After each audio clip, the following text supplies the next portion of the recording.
कभी भारत पर शासन करने वाले देशों में आज के भारतीय ऊंचे पद पर पहुंच जाएंगे, किसी ने सोचा नहीं था, लेकिन भारत ने ऐसा कर दिखाया है। अगर दुनिया के सुपर पावर अमेरिका की बात करें तो यहाँ भी वाइस प्रेसिडेंट भारत का मिलेगा, यानी भारत के लोग पूरी दुनिया में हैं और ये कई देशों की गवर्नमेंट्स में ऊंचे पदों पर बैठे हुए हैं। वहीं ये शख्सियत प्राइवेट सेक्टर में भी ऊंचे पदों पर आसीन है। तो welcome back to the knowledge is everything channel. अगर आप पहली बार आए हैं तो चैनल को सब्सक्राइब कर लें। दोस्तों, आज की इस वीडियो में हम आपको ऐसे कई शख्सियत से वाकिफ कराएंगे जो भारत में पैदा हुए हैं और दूसरे देशों में भारत का नाम रोशन कर रहे हैं। तो जानने के लिए आप हमारे साथ इस वीडियो में बने रहें। कमला हैरिस। अमेरिका की गवर्नमेंट में किसी पद पर आसीन होना उतना आसान नहीं होता है, लेकिन अपनी काबिलियत के दम पर पहुंचा जा सकता है, और ये हुआ भारतीय मूल की कमला के साथ। आपको बता दें, कमला हैरिस मौजूदा समय में अमेरिका की वाइस प्रेसिडेंट हैं। इनका जन्म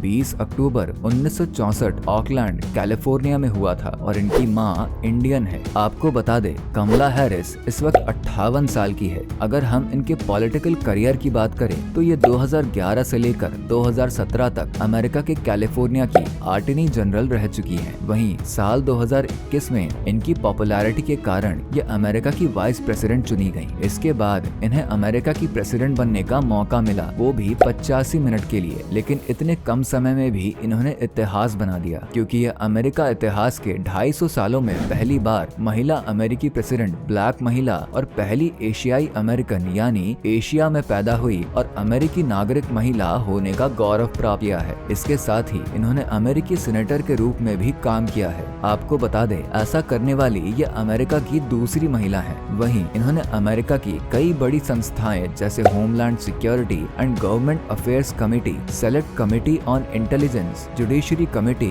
और बजट कमेटी में भी काम किया है। इनके काम और अंदाज से लोग काफी ज्यादा प्रभावित हुए हैं और इस तरह इनकी काफी ज्यादा पॉपुलैरिटी बढ़ी है। इनके ब्लैक लाइव्स मैटर पर दिए गए स्पीच का इफेक्ट पड़ा और लोगों ने इनका काफी ज्यादा सपोर्ट किया। दोस्तों, साल 2019 में कमला हैरिस ने ऐसा कर दिया कि अमेरिका क्या, पूरी दुनिया के लोग हैरान रह गए। इन्होंने अगले साल यानी 2020 में अमेरिका के प्रेसिडेंट का चुनाव लड़ने की घोषणा कर दी, लेकिन चुनाव से पहले इन्होंने अपना नाम वापस ले लिया और जो बाइडेन का सपोर्ट किया, जो बाद में अमेरिका के प्रेसिडेंट चुने गए। आपको बता दें कि कमला हैरिस भारत के साथ अपने रिलेशन को बखूबी बयां करती हैं। इसके अलावा कमला ने 2018 में एक बुक पब्लिश की जिसका नाम था द ट्रुथ्स वी होल्ड, और इस किताब में वह अपने नाम को लेकर मेंशन करती है कि लोग उन्हें कोमल कहना क्यों पसंद करते हैं और इस नाम का भारतीय कल्चर में काफी ज्यादा महत्व है। आगे वो बताती हैं कि कमल कीचड़ में खिलता है और इसकी जड़ें पानी के अंदर और फूल सतह के ऊपर होती हैं। आगे इसमें नाम आता है पोर्चुगल के प्राइम मिनिस्टर का, जिनने भारतीय कल्चर कूट कूट कर भरा है। एंटोनियो लुइस सैंटोस दा कोस्टा, पोर्चुगल प्राइम मिनिस्टर।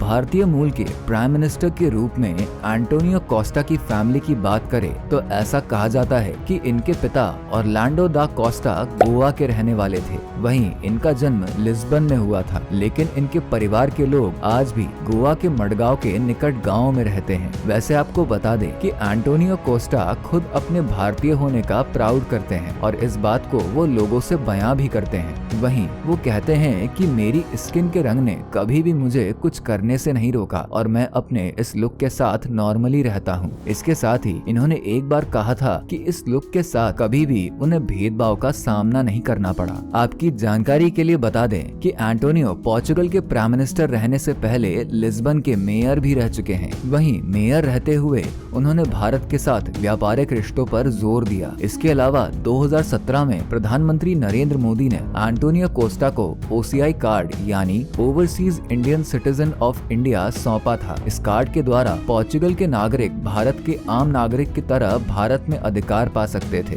बस वो कुछ अधिकारों को छोड़कर, जिसमें वो भारत में न ही चुनाव लड़ सकते थे, न ही खेती की जमीन को खरीद सकते थे। इसके अलावा किसी भी सरकारी पद पर काम नहीं कर सकते थे। थे। यही नहीं, भारत में उन्हें वोट डालने का राइट्स भी नहीं है। अब आगे आते हैं ब्रिटेन के प्राइम मिनिस्टर ऋषि सुनक के पास। Rishi Sunak, prime minister Britain. वैसे ये प्राइम मिनिस्टर इस लिस्ट में कुछ ज्यादा ही खास हो जाते हैं, क्योंकि जिस देश के ऋषि सुनक प्राइम मिनिस्टर बने उस देश ने भारत पर 200 सालों तक शासन किया। लेकिन ऐसा भी कभी किसी ने सोचा था कि एक दिन भारतीय मूल इंग्लैंड पर शासन करेगा, लेकिन ऐसा हो गया। आपको बता दें, 1947 में जब भारत आजाद हुआ था तो उस समय ब्रिटेन के प्राइम मिनिस्टर विंस्टन चर्चिल ने कहा था कि भारत में ऐसे योग्य लोग नहीं हैं जो इस देश का शासन चला सके। इसलिए ऋषि सुनक के प्राइम मिनिस्टर बनने के बाद भारत के लोग इस बयान को कुछ ज्यादा ही याद कर रहे हैं और ये कारनामा ऋषि सुनक ने भारत की आजादी के 75वें वर्ष में किया। आपको बता दें कि ऋषि सुनक ने 2022 में इंग्लैंड के प्रधानमंत्री का चुनाव जीता और वो उस देश के पहले ब्लैक, पहले हिंदू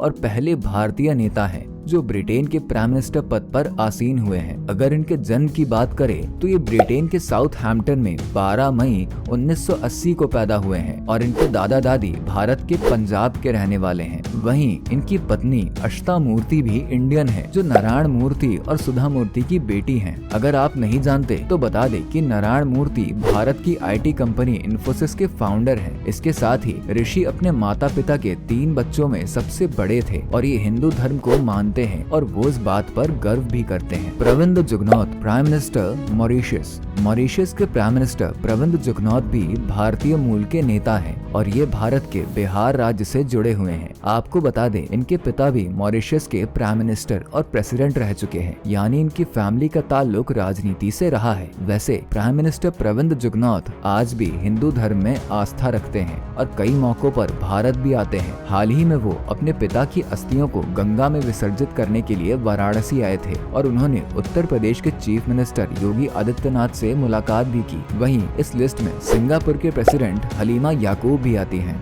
आपको बता दें कि हलीमा याकूब भारतीय मूल की तो हैं, इसके अलावा ये सिंगापुर की पहली महिला प्रेसिडेंट भी हैं। इन्हें 2014 में सिंगापुर की संसद का स्पीकर चुना गया और इस तरह ये सिंगापुर की पहली महिला स्पीकर बनकर इतिहास रच दी। वहीं इनके पिता भारतीय मूल के थे और उनकी माँ मलय मूल की थी। आपकी जानकारी के लिए बता दें कि मलय मूल के लोग सिंगापुर में 15% हैं और मलेशिया से लेकर इंडोनेशिया तक ये फैले हुए हैं। Chandrika Prasad Santokhi, president Suriname. Africa continent देश सूरीनाम के प्रेसिडेंट भी भारत से ताल्लुक रखते हैं। ये तब बहुत ज्यादा चर्चा में आ गए थे जब इन्होंने प्रेसिडेंट की शपथ संस्कृत में ली थी। आपको बता दें, सूरीनाम में आपको भारत का कल्चर कोने कोने में दिख जाएगा। Irfan Ali, prime minister Guyana. वैसे इनके रिश्ते आज भी भारत के साथ अच्छे हैं और इसकी झलक कई बार दिखाई भी देती है। आपको बता दें कि गुयान दक्षिणी अमेरिका कॉन्टिनेंट में नॉर्थ में है और ये ब्रिटिश, पुर्तगीज और पोलैंड का गुलाम रह चुका है